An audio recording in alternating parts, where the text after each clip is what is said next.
Basically, my late husband and I, we made a philanthropic gift to John's alma mater, which is Glasgow University. Glasgow University is one of the oldest universities in the world. It was, in fact, founded in 1451. So it's amongst the oldest universities. And that's one common. My son went to Glasgow, so I'll have to put in that flag. Yeah. So we made a gift to them, and they actually were very kind enough to, they came to us saying that they were creating a new campus. And in the new campus, they were creating this multidisciplinary research center, which was aimed to basically foster new age innovation, where you don't do research in silos, but you bring it all together. So, for instance, they have a wonderful division for AI and all the latest data science and data analytics that goes with it. Along with high-end life sciences research, high-end, physics, mathematics, you name it. So there are multidisciplinary researchers in that building. It's called the Mazumdar-Shaw Advanced Research Center, ARC, they've called it. And it's great to have your name there, in such a wonderful center. And I just went there, and you realize what is possible. And that's what makes it very exciting to think that this could happen anywhere if you really thought about it. But I go back to the point, you can create such centers anywhere, but what makes them successful is the thought leadership. So you need very engaged faculty, and the director of that center should be a visionary. So that's what you need here. You can, it's not the bricks and mortar that counts. It's really the kind of research that goes on and the kind of people you bring into that ecosystem. And I can tell you, we are beginning to do that because, we are putting up Science Gallery Bengaluru, which is really modeled along the same kind of lines, saying we want to connect science with society.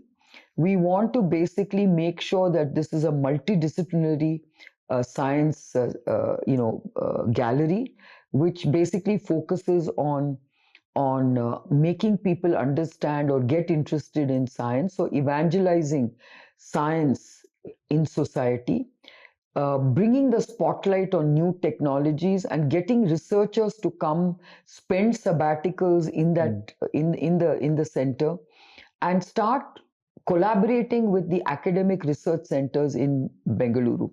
Now, what is really important for us to remember is we are blessed because we have so many research centers, academic research centers in the country, in the city.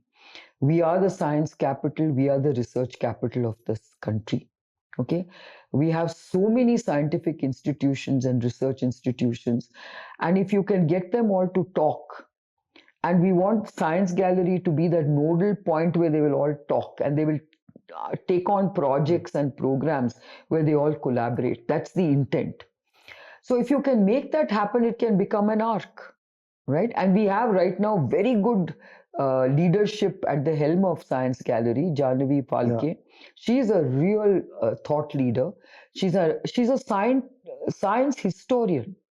And if you listen to her, you get so, inspired, because she actually talks about the fact that C.V. Raman, our Nobel laureate, was not as if he had a research lab and he did everything in by himself. No. He actually, after he graduated, he went to Calcutta and he was actually serving in a government audit body. And he was literally a clerk. He was an audit clerk doing some government accounting. But he was so interested in science that there was a public lab facility in Calcutta. Calcutta was ahead of Bangalore by the time, in the early 1900s, by the way. But the public lab infrastructure that they had created in Kolkata for scientists to come and engage and deliberate and brainstorm was where he also used to spend every evening experimenting with his thoughts in his subject, in physics. And that's what led to the Raman effect. So you can see how these public spaces and public labs actually foster the scientific temper that leads to innovation. And that way I'm very optimistic about Bangalore. We will lead the world in innovation, and we are leading the world in many ways in innovative thinking. For stories like this, keep following us.